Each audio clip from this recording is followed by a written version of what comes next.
Bien, entonces en lo que lo demás entra, entonces vamos. Entonces, luego de la, como le había dicho anteriormente, luego de la Segunda Guerra Mundial, entonces viene otro proceso que marcó la economía internacional y que hizo que los procesos fueran más eh, objetivo, no objetivo, sino más bien más fiscalizado, tiene que ver con lo que es la depresión de los años 30 y la Segunda Guerra Mundial. Fueron dos eventos que sucedieron uno tras otro, que trastornó la economía internacional. Es decir, que en este caso, como la depresión de los años 30 ocurrió básicamente en Estados Unidos, aquí el 90% de los trabajadores de la nación perdió su puesto de empleo, o sea, la economía volvió a estancarse, a tener ese círculo de aislamiento tanto a nivel internacional como nacional. Las empresas quedaron atrapadas simplemente para abastecer el mercado interno. Aquí se establecieron nuevas barreras al comercio, cambiaron los privilegios fiscales, hubo un manejo de la tasa cambiaria muy inadecuado por parte del Estado. Entonces surgen también otras estructuras que tienen que ver, se hace que los consumidores eh, cambien de decisión respecto a las empresas. Es decir, que aquí el mercado eh, empieza a dejar de actuar como guía para decisiones de los consumidores, de los clientes finales. Y aparecen nuevas figuras.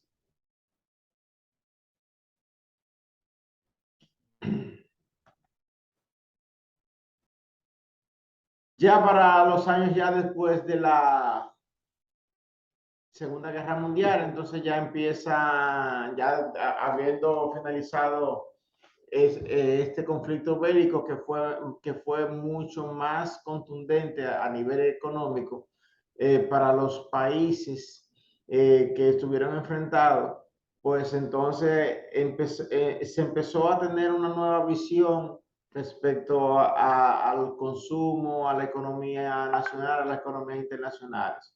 De ahí que nacen nuevas estructuras económicas, tanto a nivel nacional como internacional, como por ejemplo la creación del Fondo Monetario Internacional, la estabilización de las tasas de cambio para fomentar el comercio internacional entre los países más poderosos. También la necesidad de reconstruir todo lo que es el aparato productivo de los países que fueron afectados por la Segunda Guerra Mundial. Entonces ya ahí se aprueba mediante este acuerdo de Brentwood en el 1944, se aprueba lo que es la adopción de un sistema fijo de tipo de cambio. En ese momento, el patrón que regía era el patrón oro y pasando ya, en vez de ser el oro como punto de referencia para tipo de cambio a nivel internacional, pues entonces ahí se adopta como moneda más sólida, más robusta el dólar como patrón de uso comercial a nivel internacional. Entonces, evidentemente que todo esto trajo que las economías se abran a nivel mundial, que se establezcan los mercados, aparezcan las competencias, esto obliga a que los países a mejorar y estabilizar sus métodos de fabricar, sus técnicas de organización, de cómo producir bienes y servicios. Es decir, que ahí entonces empiezan a aparecer los nuevos retos para el comercio mundial. Ahí, al establecerse un tipo de cambio fijo, pues impide que los precios se puedan manipular, porque anteriormente, como les había explicado, no había competencia, pues ahora, al tener un patrón fijo de cambio, pues obliga a estabilizar los precios. O sea, a que el cliente decida qué adquirir y al precio que lo quisiera adquirir. Aquí entonces las empresas que están haciendo están obligadas a optimizar los costos de producción para que puedan competir en el mercado. También aparecen nuevos modelos de organización y de gestión de producción, de manera que se pueda garantizar la normalización o estandarización de los procesos. Se busca también analizar, estabilizar y asegurar la calidad de los productos que se fabriquen y que se ofrezcan a los clientes finales. Entonces, de ahí aparezca en Gran Bretaña el primer modelo de organización y de gestión por procesos. O sea, estamos hablando para el año 1946.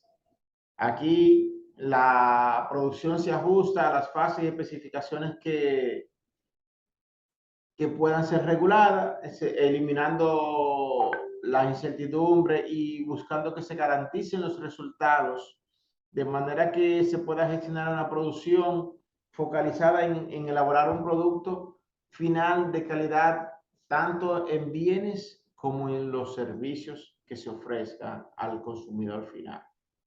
Que se establezca un control y supervisión de la calidad de los mismos, todo esto siguiendo las normas y procedimientos designados en el momento. Entonces, como consecuencia de la división del trabajo, esto trajo que se integren procedimientos o procesos al aparato productivo de las empresas.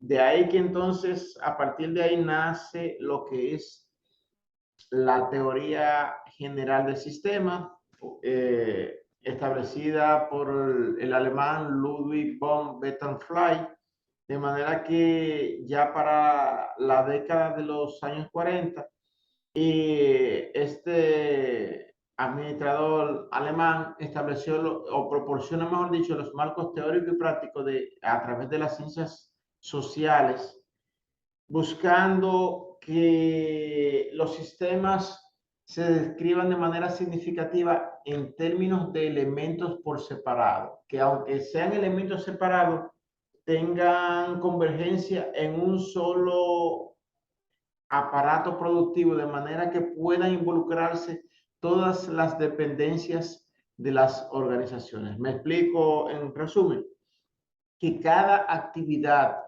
que se haga en una empresa, por muy separado que se haga, todo tenga un fin o un objetivo común, que es lo que hoy día se establece como trabajo en equipo, que ustedes pueden ver en las empresas multinacionales, por ejemplo. Tenemos en una fábrica que produzca un producto farmacéutico, lo primero que hace, que es la materia prima. La materia prima la recibe que un almacén, entonces esa materia prima debe tener un control de calidad, de manera que lleva unas especificaciones muy claras para lograr un objetivo final que es un producto terminado. Pero si lo vemos paso a paso, desde el almacén de materia prima pasa ¿a dónde? Al área de producción. Pero en producción o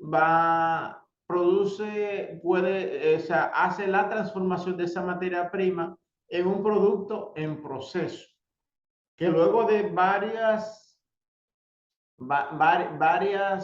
procesos, valga la redundancia, pues se transforman en un producto terminado. Pero ahí convergen distintos departamentos, como el departamento de mantenimiento, el departamento de producción, el departamento de calidad. Cuando hablamos de calidad es de eh, supervisión y calidad de procesos o de productos. Está investigación y desarrollo, que es quien crea la fórmula para transformar esa materia prima en un producto en proceso y luego un producto terminado. Entonces, por eso esto es lo que plantea la teoría del sistema, de que por muy separado que estén las actividades, todas converjan en una solución o en la creación de un producto final hacia los clientes. ¿Pregunta o algún aporte que quieran hacer? Por el momento, ya mi parte. ¿Alguien quiere decir algo o aportar al respecto? Sí, maestro. Diga, Anthony. Sí, me aparece con el nombre del hijo mío. No, con relación a la multinacional, como usted explicaba, yo tuve un trabajo, bueno, he trabajado cerca con una multinacional y realmente así, o sea, todos los lineamientos de la empresa, no importa el país donde esté, que van regidos única y exclusivamente por la cabeza de donde se dirige todo. Vamos a suponer, cuando estamos hablando de esta empresa, es Nestlé Dominicana. A pesar de que Nestlé dice Nestlé Dominicana, no tiene nada que ver el que diga Dominicana para regirse con los lineamientos dominicanos. Solamente lo único que ellos requieren de aquí es cumplir con las normas y leyes dominicanas. Exacto. Es lo único. Pero después hay todos los procesos de producción, de distribución, de todo lo que se hace allá, y viene con normas internacionales de Suiza. Claro está, como dije ahorita, pero solamente de acuerdo a los países va a cumplir con esas normas, con esa política de distribución, con todo lo que tenga que ver con el país, pero todo ese proceso desde que limpia, desde cuando se termina ya de distribuir el producto, va todo el mundo dirigido a un solo fin común. Como te digo en un momento. El objetivo es... Sí, es una realidad. De hecho, todas las multinacionales que ustedes ven acá fabricando productos como por ejemplo Frito-Lay, hay una en el área farmacéutica, en el área de textiles, todas, a pesar de que el producto se fabrica aquí, tiene un estándar general de la casa matriz, que sí se utiliza mano de obra o productos locales para la elaboración del mismo, sí se utiliza, pero en la normativa de fabricación está dada por la casa matriz y exactamente como tú dices, así. Yo lo he podido contactar y, por ejemplo, para fabricarlas en Frito-Lay, para hacer las papas, son netamente locales. Pero el proceso de producción viene dado por PepsiCo International, que es la casa matriz en Estados Unidos. Entonces, todo exactamente como se fabrica aquí, así mismo se hace en Estados Unidos. Lo único que varía es la materia prima que se utiliza en la misma. Pero es así como dices.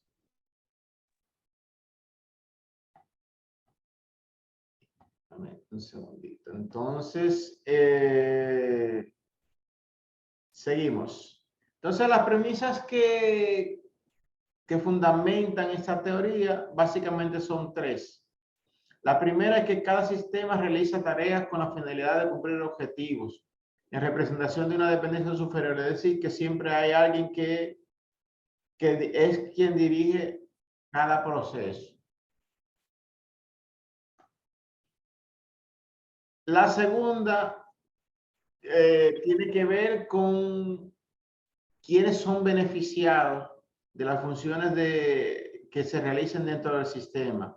Es decir, las personas que tienen acceso a los beneficios que ofrece el sistema dependiendo de la función que adquiera en el mismo.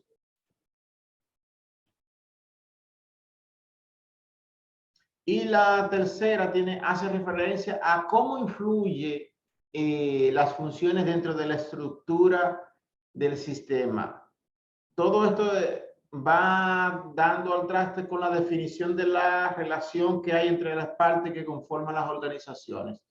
Es decir, la gerencia, los departamentos, las áreas, las divisiones, que pueden estar interrelacionadas y que obedecen a ciertas normas que es quien las regula y las guía hacia el producto, a la creación del producto o servicio final.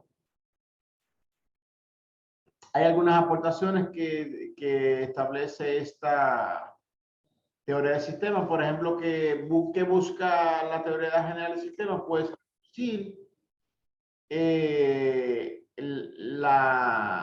la complejidad de los procesos, es decir, hacer sistemas más sencillos, más amigables, de manera que no se establezcan tantas analíticas para lograr una composición objetiva o dinámica de cada proceso. También tiene que ver con un inicio y un final, es decir, que la teoría del sistema establece límites para la composición o el manejo de los procesos dentro de los sistemas. O sea, que no puede haber un proceso infinito, sino más bien tener un inicio y un final. Plantea también nuevos paradigmas con respecto a las ciencias clásicas versus las ciencias emergentes. Lo vamos a dejar hasta aquí, de manera que para que esto, a modo de resumen, es lo que compone la unidad 1 .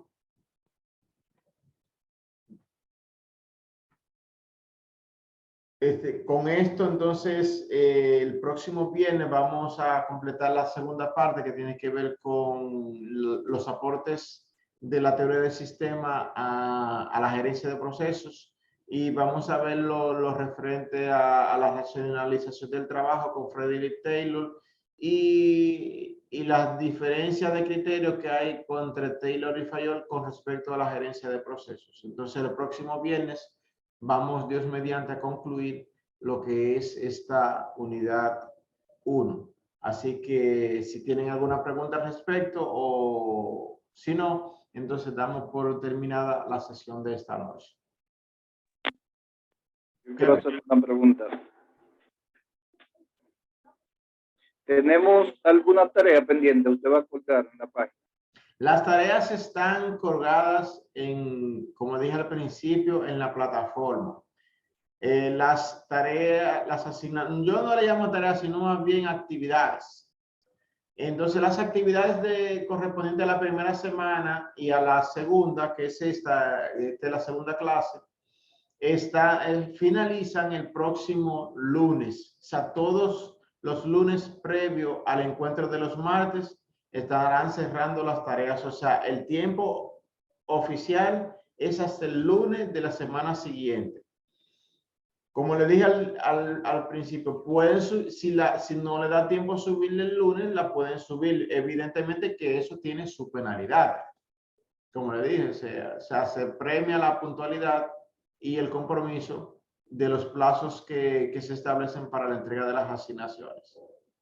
Excelente, está bien, muchas gracias. Siempre. Entonces, en breve voy a estar subiendo la grabación y también actualizándole los datos sobre la composición de los dos grupos para las exposiciones finales la séptima semana. Así que, jóvenes, muchas gracias por haber aceptado estas asignaturas, y como reiterarles mi disculpa por la semana pasada. Entonces, nos vemos en la reposición el próximo viernes, Dios mediante. Maestro, una Sí. última pregunta, y disculpe. No hay La problema. lista no la pasó. La lista no la pasó usted. Ya yo hice la captura de pantalla. Esa es mi lista. Ah, perfecto, pues muchas gracias. Buenas Bien, noches. siempre a la orden. Buenas noches. Bueno, que tengan buenas noches. Buenas noches para todos. Buenas noches. Gracias, igual todos. Bye. Ok.